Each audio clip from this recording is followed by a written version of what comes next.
once things start being, once there's a few people talking about something, then more and more people are looking and start, misidentifying normal aircraft, which have flown over their heads thousands of times probably, and it's never been a thing. But because curious drones are, at the top of people's mind, they're like, oh, look, maybe that's a drone. Because everybody wants to believe that it's something interesting, right? Like the whole reason this stuff catches on is because everyone is like, maybe it's this secret thing. It's intrigue. Aliens. It's interesting than my normal life, whatever.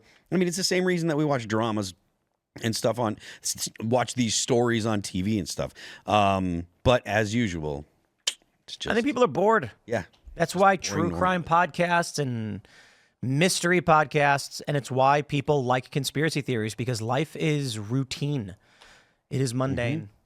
It is exactly what you thought it was. World War III is not starting. There's not a missing nuclear weapon from Ukraine. Or, how about this? They backdated these fake reports. Yeah, there you go. To cover up that there actually is a drone crisis. When you want to believe, you can come up with a story to make it. Well, did you see those flat earthers who went to Antarctica finally admitted the Earth's not flat? No, did they? Oh, how many of them were there? And did they convince any other flat earthers? Well, I don't know, but the video went massively viral where the guy was like, "Yep, that's 24-hour sun."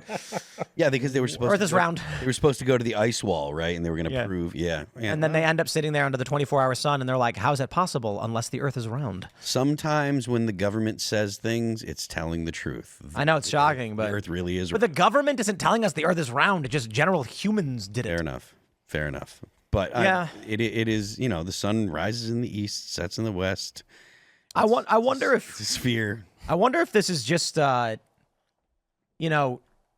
everybody went nuts over politics for a long time, and it displaced pop culture. Yeah.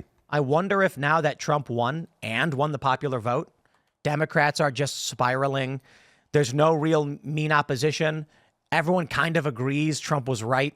And so now pop culture might just become pop culture again. Yeah, that would be awesome. So. Yeah. That would be great. I mean, like we talk about the desire is to have the normal Democrats, isolate the crazy leftists and stuff.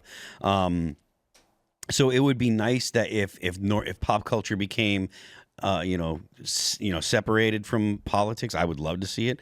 I heard there's been a lot of people talking on like the regular news, on Fox News and stuff like that about, how the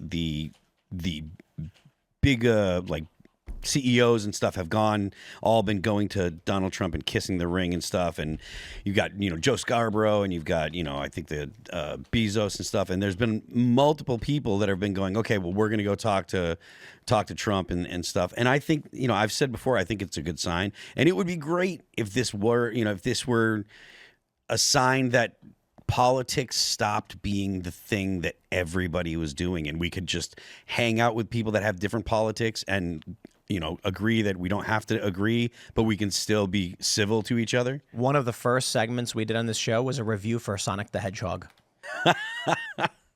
Which one?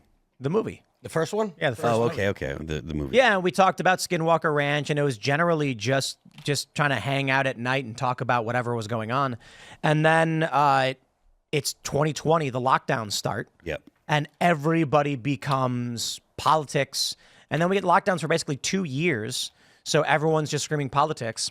Then you get the midterms. Then you get the primaries and Trump's return. And finally, the whole thing exploded on November 5th with Trump sweeping, the Republicans winning everything. And Christmas is so close, everybody is just ready to be like, I'm going to chill. I mean, I like that. But there are a lot of people who still don't think that the Democrats will relent or let up. That, when we go on break, so Friday's our last show. We'll be at AmFest in Phoenix for Turning Point USA's year end. It's our third year doing it. I'm really excited. I'm really grateful that Charlie Kirk has us every year. It's one of the coolest things ever. To do our last show of the year on stage in front of this massive audience of thousands of people is amazing. And then we won't be back till January 6th, the day. Dun, dun, dun. That's right. The anniversary. It's going to be we're going to have Lecter and Guy and Richie McGinnis back, 2 veterans. Oh, perfect. There you of go. January 6th. Richie's coming back. Yeah, he's coming back. Yeah, he's been on a million times. But he'll be back, and that will be the day they count the votes for Trump. So the other news, I guess today was the day they certified Trump won. Oh, Like today? today was when they actually collected the votes, and they were all submitted by the states, Nice. confirming that Trump is the winner of the election. Now we'll see if Democrats throw a fit on January 6th. But I guess I'm curious. Some people have been saying that there's going to be a media collapse across the board. CNN is already facing its like record low again. We'll talk about that in a second. But the argument is the entire media apparatus of independent media has been built upon politics for the past 4 or 5 years. So all of these personalities now have nothing to talk about. What are they going to do? There was a really great example, actually, of someone gave a critique of David Pakman, liberal guy. I don't know if you guys know who he is, where he basically took a mundane interview with Alina Habba and then acted like it was really bad because he had nothing to talk about. He was like, "Oh, she embarrassed herself. It was so bad," and it was like just mundane, normal interview hit. And that's and that's kind of the bet, is that the big spike in viewership that everybody's been seeing over the past couple of years and the growth of these channels, everyone's going to immediately shift over to like Aiden Ross or something, or Mr. Beast, and they're just going to be like, "Yeah, don't need that anymore. We're going to watch video games again," and that's it. It would be great.